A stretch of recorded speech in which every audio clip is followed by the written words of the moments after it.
먼저는 우리가 두로에 대한 말씀들을 함께 나눴을 때도 그곳이 항구 도시였고 그리고 헬라 문화권에 있는 이방 백성들이 살아가는 곳이었다. 그렇게 말씀드렸고요.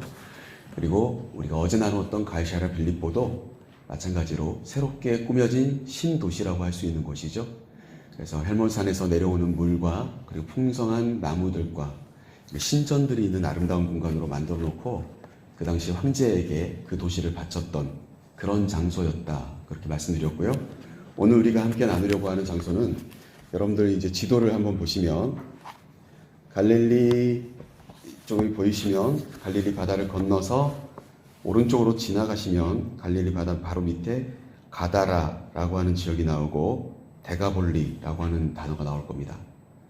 소위 말해서 이 데가볼리라고 하는 단어 자체가 여러분들 책을 읽어보시면 알겠지만 당시에 로마 사람들의 헬라 문화의 형식을 맞춰서 도시들을 만들어 놓고 한 7개 도시를 만들어 놓고 그 7개 도시를 함께 연합으로 묶어 놓은 오늘날로 따지면은 어찌 보면 한 도를 만들어 놓고 그 도를 데가볼리라고 이름을 붙인 겁니다. 그러니까 이 도는 자체적으로 어떻게 생각하시면 되냐면 유대인들이 살아가는 습성과 다른 형태의 집들과 가옥과 문화와 그런 정서 그리고 언어를 사용하는 공간이라고 보시면 되겠습니다. 사실 이스라엘 역사상으로 볼 때 데가볼리라고 이렇게 이름 붙여져 있는 이 지역 자체가 모압과 암몬 사람들이 살았던 거주 지역들이에요. 그러니까 이미 사실은 이방 땅인 거죠. 이스라엘 백성들 입장에서 보았을 때도 이미 이방 땅입니다. 그들이 그곳에서 살았던 사람들은 모압과 암몬 사람들, 그 사람들이 살아가던 거주 지역이 바로 이 데가볼리라고 그렇게 말씀드릴 수가 있겠습니다. 오늘 예수님께서 갈릴리에서 배를 타시고 어느 쪽에서 타셨는지 모르지만 갈릴리 바다를 건너서 이제 가다라, 소위 말해서 데가볼리 거라사인들이 살아가는 땅에 이르르셨다. 그렇게 성경이 오늘 우리에게 말씀해 주는 것을 볼 때 주님께서 오늘 유독 이스라엘 백성들이 건너가지 않았던, 이스라엘 백성들이 자주 가지 않았던, 유대인들이 가지 않으려고 했던 그 땅을 향해서 오늘 예수님께서 배를 타고 그것도 풍랑을 잠잠케 하시면서까지 그곳에 가려고 하셨다라고 하는 것을 오늘 말씀을 통해서 우리가 확인해 볼 수가 있습니다. 먼저는 오늘 말씀에서 누가가 이 거라사인들이 살아가던 그 땅 데가볼리 쪽으로 예수님이 건너가실 때 어떤 일이 있었는지 우리에게 소개해 주는데 그것이 우리가 잘 아는 바람과 바다를 잠잠케 하시는 사건이었습니다. 오늘 본 말씀 보시면 22절 말씀부터 25절 사이에 나와 있는 말씀이죠. 22절에 보면 하루는 이렇게 출발합니다. 언제인지 모르겠고 그리고 어떤 장소에서 건너갔는지 모르겠지만 제자들과 함께 배에 오르시고 건너편으로 가자라고 말씀하십니다. 호숫 저편으로 건너가자. 사실 유대인들은 그곳에 잘 가지 않았어요. 그리고 그곳에 있는 사람들과 같이 상종하려고 하지 않았습니다. 그런데 오늘 예수님께서는 진짜 전혀 다른 이방 땅으로 정말 또 가시려고 한 겁니다. 그래서 배를 타고 가는데 예수님은 잠이 드셨고 그리고 제자들은 열심히 배를 운행하며 건너가고 있었겠죠. 그런데 그 사이에 그만 사건이 벌어집니다. 바로 그것이 우리가 잘 아는 이 갈릴리 바다에서 만난 광풍이죠. 그 가운데 제자들이 어떻습니까? 사실 갈릴리 바다 몰랐겠습니까? 그들의 직업 자체가 어부들인데요. 그들이 너무나도 잘 알죠. 갈릴리 바다는 훨씬 더 예수님보다 전문가이죠. 많이 겪어봤던 일일 텐데도 불구하고 그들의 힘으로는 감당할 수 없었던 거죠. 그들이 가지고 있는 지식을 동원해서 이 풍랑이 일어나면 어떻게 하면 좋다 이런 것들을 잘 알고 있었겠지만 그것을 해결해내지 못합니다. 그런 가운데 24절 말씀이 등장하게 되는 거죠. 자, 24절 말씀 같이 한번 읽어보겠습니다. 같이 읽겠습니다. 제자들이 나와 깨어 이르되 주여 주여 우리가 죽겠나이다 한데 예수께서 잠을 깨사 바람과 물결을 꾸짖으시니 이에 그쳐 잔잔하여지더라. 아멘. 잠이 들었던 예수님을 깨우게 됩니다. 제자들이 자신들의 힘으로는 자신들의 경험으로는 도저히 그 풍랑을 이겨낼 수가 없어서 이렇게 가다가는 분명히 배가 뒤집히거나 해서 우리가 다 죽게 생겼구나. 이렇게 위태로운 마음을 갖자 제자들은 예수님을 깨우게 됩니다. 그런데 중요한 것은 예수님을 찾고 구하는 자들의 그 입술에서 나오는 단어가 뭡니까? 죽음이에요. 주여 주여 우리가 죽겠나이다. 예수님을 깨우면서 예수님 풍랑이 일어납니다. 빨리 우리가 어떤 조치를 취해야 되겠습니다. 이렇게 말씀드린 게 아니고요. 어떤 방법을 통해서든 우리가 이것을 해결했으면 좋겠습니다. 이렇게 요청한 게 아니고요. 죽겠습니다. 라고 이야기한 거예요. 그러니까 사실 우리랑 똑같아요. 제자들도 상태가. 그러니까 무슨 심각한 일이 생기면 우리 습관처럼 쓰는 안 좋은 말들이 막 나오는 거죠. 어떤 사건들이 경험되어지고 우리의 뜻대로 잘 되지 않게 되면 우리의 말의 습관이 험해지는 겁니다. 저는 제가 한번 말씀드린 것처럼 뭐에서 죽겠다, 이래서 죽겠다, 저래서 죽겠다 이렇게 말을 하잖아요. 우리가 제자도 똑같이 예수님께 그렇게 말한 겁니다. 그런데 한 가지 분명한 것은 그들이 지금 깨우고 있는 이분이 누굽니까? 오병이어의 기적을 일으키신 분이죠. 이분이 누구입니까? 문둥병을 낫게 하신 분입니다. 사람들에게 손도 대지 않고도 말씀 한마디로 병을 치료하시는 분입니다. 그런데 그럼에도 불구하고 그들이 함께 있는 그런 예수님을 잊어버리는 거죠. 문제 앞에 딱 다다르자 이 능력 있는 예수님과 내가 함께 있어라고 생각하는 것보다 주님 지금 잠을 주무실 때가 아닙니다. 우리가 다 죽게 생겼습니다. 이렇게 주님께 요청하게 되는 모습을 보게 되는 거죠. 그때 주님께서 25절 말씀을 하십니다. 25절 말씀 같이 읽겠습니다. 제자들에게 이르시되 너희 믿음이 어디 있느냐 하시니 그들이 두려워하고 놀라게 여겨 서로 말하되 그가 누구이기에 바람과 물을 명하여 순종하는가 하더라. 예수님은 딱 한 가지만 말씀하십니다.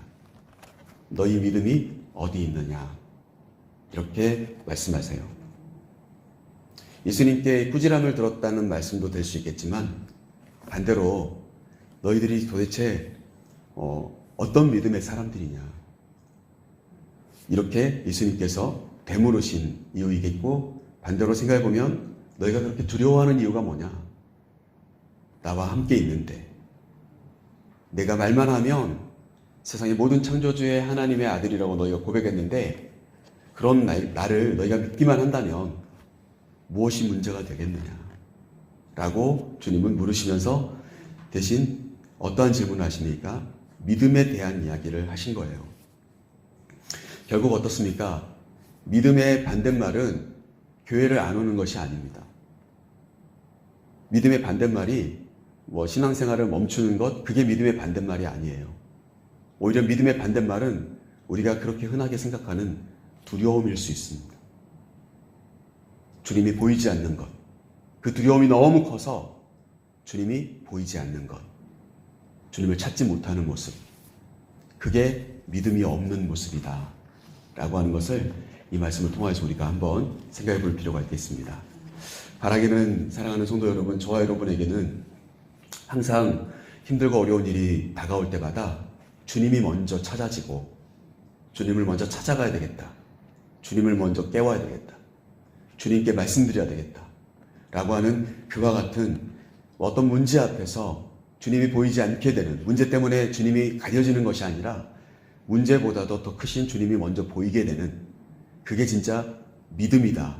그렇게 오늘 우리는 말할 수가 있겠어요. 그래서 저와 여러분에게는 그런 큰 두려움이 다가와도 주님을 먼저 찾으시는 진짜 믿음의 사람들 다 되시기를 주님의 이름으로 간절히 축복합니다. 자, 그렇게 풍랑을 잔잔케 하시면서 건너가신 장소가 바로 거라사인의 땅이었습니다. 이어지는 26절 말씀에 보면 그렇게 나옵니다. 그들이 이제 안전하게 이 풍랑을 이겨내고 갈릴리 맞은편 거라사인의 땅에 이르렀습니다. 예수님께서 분명히 이방 땅으로 가실 때에는 어떤 목적이 있어서 가셨을 텐데, 그런데 신기하게도 그곳에서는 다른 누구가 나온 게 아니라 마치 예수님을 기다렸다는 듯이 귀신 들린 사람이 마중 나온 것처럼 보입니다.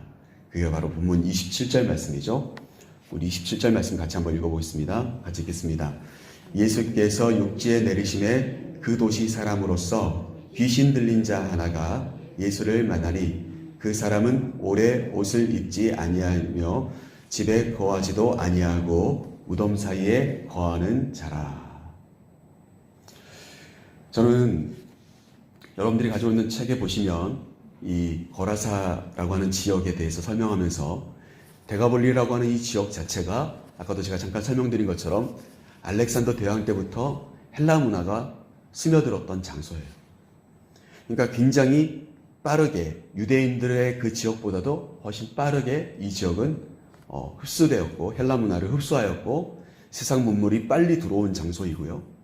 그리고 아까도 말씀드린 것처럼 도시 전체적인 분위기 자체들을 어떻습니까? 헬라 문화처럼 쫙 만들어 놓았습니다. 대로가 있고 화장실도 있고 여러 가지 좋은 시설들이 다 갖춰져 있는 아주 좋은 도시들 7개 도시들이 함께 뭉쳐있는 장소가 데가볼리라고 말씀드렸어요. 그러면 어떻습니까? 사실 예수님께서 바다를 건너서 그곳에 단도하셨다면 뭔가 조금 더 멋진 사람들, 화려한 옷이 입고 또 잘 사는 사람들이 이것저것 하는 모습들이 먼저 보였어야 될 텐데 신기하게도 마치 기다렸다는 듯이 귀신 들린 사람이 예수님께 나옵니다. 그런데 여러분이 누가는 어떻게 설명하고 있습니까? 그 도시 사람으로서, 그러니까 시골 사람이 아니고요, 도시 사람인데요. 그런데 귀신 들린 자예요. 그런데 이 사람의 증상이 어떻습니까? 오랫동안 이 증상이 이어졌다는 것을 알 수가 있습니다. 그 사람은 오래 옷을 입지 아니하고 벌거벗고 다닌다는 거죠. 도시는 화려한데 벌거벗고 다니는 귀신 들린 사람이에요. 그리고 집에 가지도 않아요.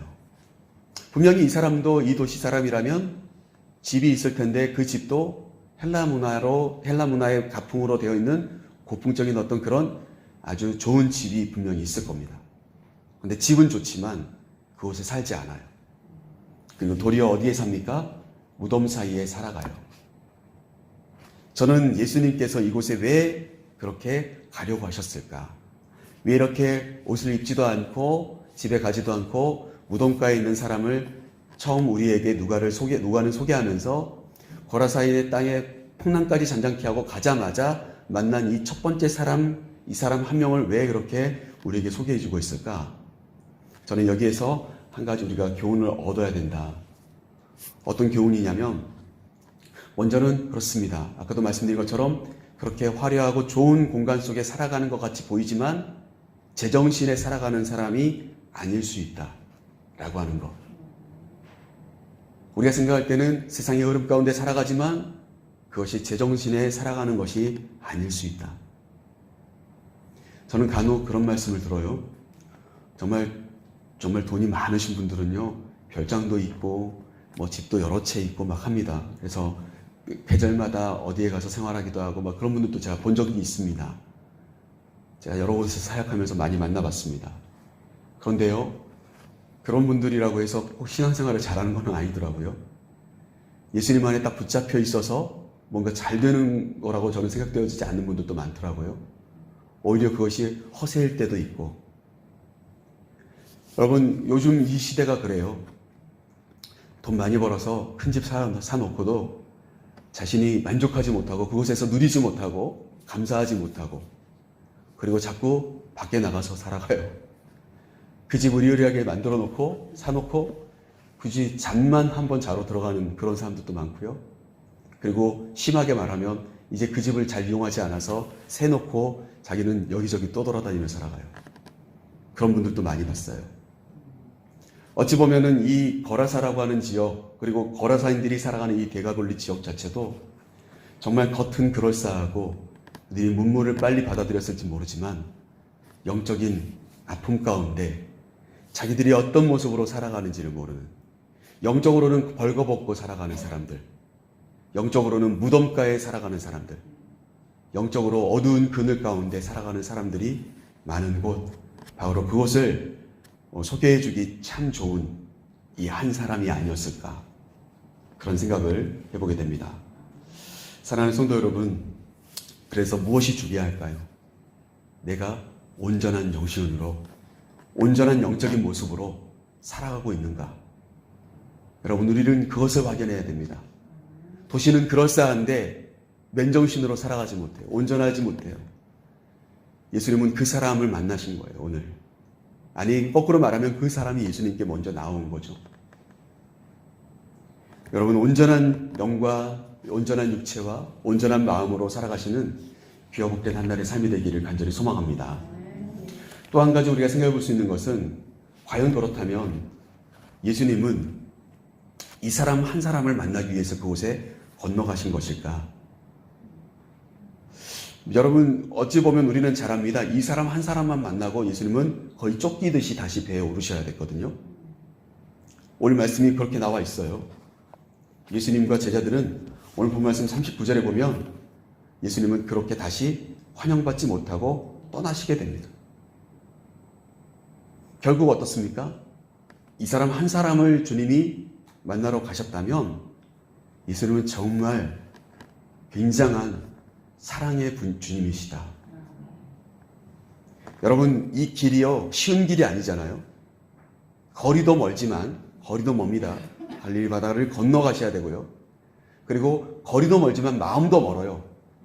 유대인들은 가지 않는 땅이에요. 마음도 먼 곳입니다. 그런데 그곳에 귀신 들려 있는 사람 한 사람을 치료해 주기 위해서 주님이 만약에 그곳에 가셨다. 그것도 풍랑까지 잔잔케 하고 가셨다. 여러분, 그렇다면 주님은 정말 위대한 사랑의 분이시죠. 저는 그런 말씀을 드리고 싶어요.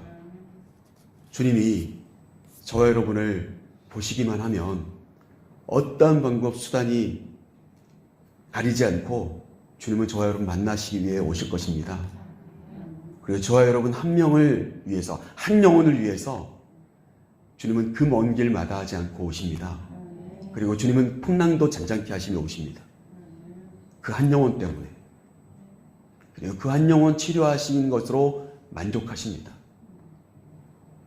그게 주님의 사랑이다. 저는 그렇게 이 말씀을 통해서 느끼게 됩니다. 사랑하는 성도 여러분, 우리가 믿고 있는 주님은요, 영적으로 어려워지고 어그러져 있는 사람들을 안타깝게 생각하십니다. 그리고 그들이 건강한 상태로 돌아오기를 간절히 소망하십니다. 그것이 바로 오늘 말씀 속에서 등장하는 내용들입니다. 우리 35절 말씀 한번 같이 한번 읽어보겠습니다. 35절 같이 읽겠습니다. 사람들이 그 이루어진 일을 보러 나와서 예수께 이르러 귀신 나간 사람이 옷을 입고 정신이 온전하여 예수의 발치에 앉은 것을 보고 두려워하거늘. 처음에 예수님을 만나러 나왔던 사람의 상태는 옷을 벗고 집에 가지 않고 무덤가에 있었던 모습이었습니다. 우리가 읽지는 않았습니다만 29절 말씀에도 이 사람이 어떤 상태인지를 보여줍니다. 이 사람은 귀신 들려서 어떻게 합니까? 쇠사슬과 고랑으로 아무리 묶어놓으려고 해도 다 끊어버리고 광야로 들로 막 떠돌아다니는 사람입니다. 몸이 상하는 줄도 모르고 살아가는 사람입니다. 그런데 어떻습니까? 이랬던 그 사람이 오늘 35절 말씀에 보면 온전하여져서 옷도 다 갖춰 입고 정확한 정신을 가지고 정신이 온전하여 라고 하는 단어가 나와요.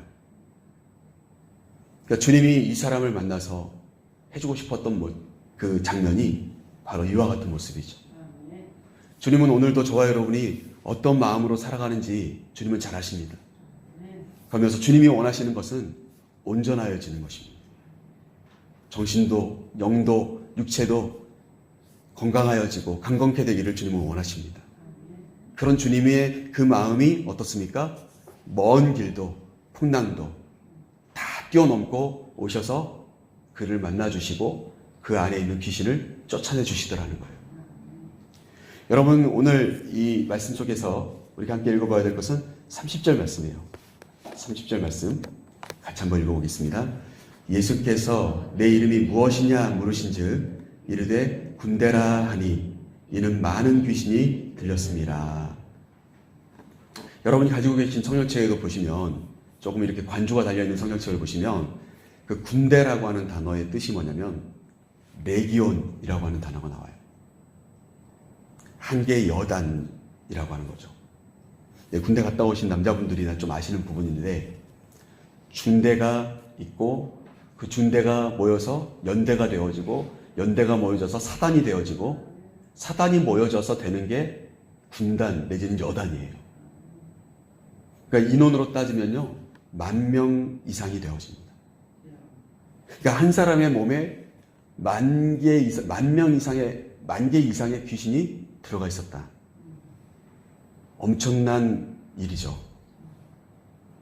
그 10,000개 이상의 영적인 귀신들이 거기 들어가서 자리 잡고 있었다. 얼마나 이 사람의 그 영적인 상태가 혼탁했음을 우리가 알 수가 있는 부분이죠. 그러니까 우리 단순히 그냥 군대이지만 그 언어 성경으로 보면 레기온이라고 정확하게 나오니까요. 그러면 어떻습니까? 이 사람만 그럴까요? 사실 아니에요.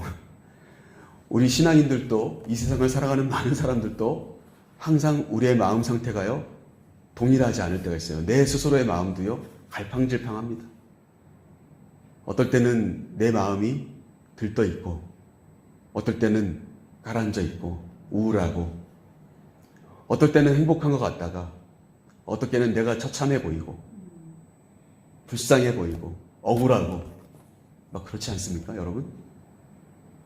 이 사람만 그런 게 아니에요. 사실은 우리 모두도 사실은 영적으로 여러 가지로 항상 수많은 유혹과 수많은 잘못된 방향이 우리 앞에 항상 열려 있어요.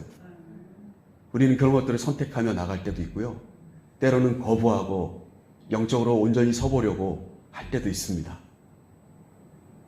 귀신 들린 것은 아니지만 영적인 혼탁한 상태의 사람들은 이 세상에 너무 많아요. 교회 안에도 많습니다. 내가 곧 복음인 사람들도 많고요. 나의 선택이 진리인 분들도 많아요. 그래서 어떤 말씀도 그 안에 안 들어가요. 가장 강력한 영적인 강자인 거죠, 본인이. 여러분, 이 시대가 그런 시대예요. 우린 너무나도 잘 알고 있습니다. 여러분, 우리의 영혼이 주님을 만나야만 바르게 되어집니다. 온전하여집니다.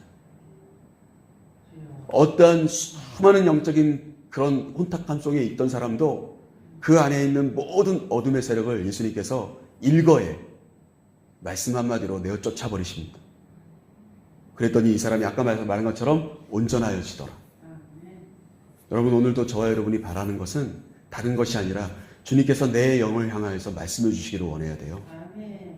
내가 주님의 뜻대로 살아갈 수 있도록, 내가 오늘도 주님의 방법을 선택할 수 있도록 나를 만져주시옵소서. 나의 영혼에 말씀하여 주시옵소서. 그렇게 우리가 그러한 삶을 살아가야 될 줄로 믿습니다. 말씀을 마치면서요, 오늘 우리가 확인해 볼 수 있는 것은 이 거라사인들의 땅에는 돼지를 치는 사람들이 많았다고 합니다. 그런데 여러분 잘 아시다시피 구약 성경에 보면 이스라엘 백성들은 유대인들이라면 돼지를 먹지 않아요. 돼지를 부정한 동물로 취급합니다. 그런데 거라사인들의 땅에는 이 돼지를 치는 사람들이 많았어요. 결국 그곳에 많이 수요하는, 그렇죠? 수요와 공급이 맞았기 때문이라고 보시면 돼요. 오늘 예수님께서는 그 부정한 일들을 계속해서 자신의 습관들로 갖고 있는 이방 땅의 사람들이 거주하는 이 땅에 가셔서 오늘 그 마귀를 돼지떼에 들어가게 하십니다. 허락하세요. 그 군대 마귀가 그곳에 들어가기를 원하니까 들어가도록 허락하십니다. 그러니까 예수님 갑자기 왜 그 짐승들을 몰살시키셨지? 이렇게 생각하시면 안 되고요. 그것도 또 하나의 영적인 의미가 담겨져 있습니다. 이방 사람들이 즐겨 먹는, 소중하게 간직하고자 하는 그와 같은 짐승 안에 마귀를 들어가도록 허락하시는 주님의 모습을 봅니다. 주님의 선택은요, 그 당시에 그 도시의 사람들은 자신들의 돼지떼가 훨씬 소중하죠. 귀신 들려서 무덤가에 있는 이 사람이 소중하겠습니까? 그러나 주님의 선택은요, 한 사람의 영혼이라는 거예요. 너희가 소중하게 생각하는, 너희가 그렇게 치고 그들이 즐기는 이방 사람들의 그 습관, 그것보다 훨씬 소중한 한 사람이 있다라고 하는 것을 우리에게 보여주신 겁니다. 사랑하는 성도 여러분, 이 세상에 그저 지옥 갈 사람은 한 명도 없어요. 지옥 가야 될 사람들은 없어요. 우리는 그 영혼들을 불쌍히 여기셔야 돼요. 그들의 영혼을 사로잡고 있는 마귀와 싸우셔야 해요. 주님처럼. 그리고 세상의 어떤 물질, 돈, 명예, 어떤 것들보다 그 영혼이 소중하다. 사람들은 다 비난할지 모르지만 그 영혼 한 영혼이 너무너무 소중하다. 주님이 생각할 때는 그 돼지떼보다 이 사람이 훨씬 소중했던 것처럼 우리의 시선도 바로 잘못되어서 인생을 비틀어지게 살아가는, 정말 자신의 뭘 하고 살아가는지 모르는, 벌거벗은지도 모르고 무덤에 살아가는 그 처참한 인생을 살아가는 그 사람이 참 불쌍하다 라고 생각하시면서 그 안을 사로잡고 있는 그 영과 우리가 싸우셔야 합니다. 그래서 우리가 오늘 찬송도 마귀들과 싸울지라 함께 찬양한 겁니다. 말씀 마칩니다. 사랑하는 성도 여러분, 오늘 말씀에서요 우리가 빼지 말아야 될 말씀이 있는데 38절 39절입니다. 같이 읽고 말씀 마치겠습니다. 귀신 나간 사람이 함께 있기를 구하였으나 예수께서 그를 보내시며 이르시되 집으로 돌아가 하나님이 내게 어떻게 큰 일을 행하셨는지를 말하라 하시니 그가 가서 예수께서 자기에게 어떻게 큰 일을 행하셨는지를 온 성내에 전파하니라. 아멘. 우리가 볼 때는요 거라사인들이 살아가는 이 데가볼리라 땅이 엄청 넓잖아요. 그런데 그 땅에서 도착하자마자 이 사람을 만나가지고 하필이면 이런 사람을 만나서 이 사람 한 사람만 치료하고 다시 예수님은 배를 타고 갈릴리 땅으로 다시 가셔야 되는데, 유대인의 땅으로 가셔야 되는데 우리가 볼 때는 예수님의 전도 여행이 실패했구나 이렇게 착각할 수가 있습니다. 그런데 저는 아닙니다. 그게 아닙니다.